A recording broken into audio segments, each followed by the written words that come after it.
Yan, dito tayo sa Camp Ola. Hello! Oh, kamusta kayo? Hi, sir! Oh, kamusta kayo? Pwede pa pang magbati na Happy New Year?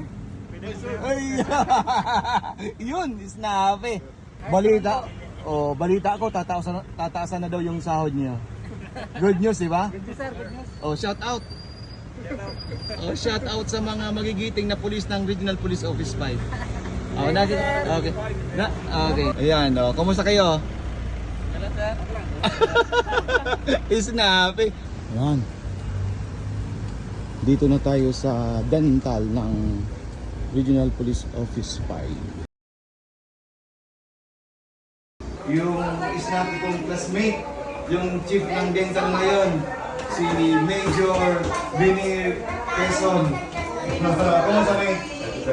Okay naman. Okay. At least kita ulit tayo rito sa region mo. Talagang parang nakakaisip na rin akong Mag-retire mo rin. mag-retire kasi nakita ko parang mas lumabata pag may Ito ba yan? Mahusay na pulis yung puso ni classmate para sa pagserbisyo at para sa ating mga kasama. Mabuhay ka, classmate. trabaho lang. Trabaho lang. Okay. Obo, kumusta? Kilala niyo naman si Rigon. Yes, sir. Okay. Di ba? Instructor namin, sir, sa CIC. Hello. Captain ka din, di ba ngayon? Hindi, sir, yung pinsan ko po, sir. Nag-optional na rin po yun, sir. Kilala din.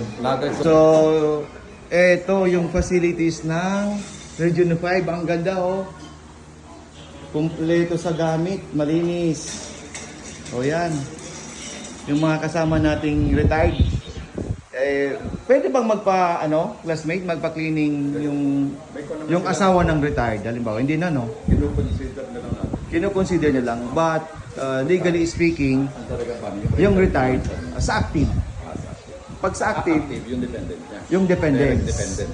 Direct dependence. Ibig sabihin, yung asawa, Asawa at anak. anak. Ang anak, sir, Oh. ang gusto nga talaga, yung talagang gusto natin nasa 18, di ba?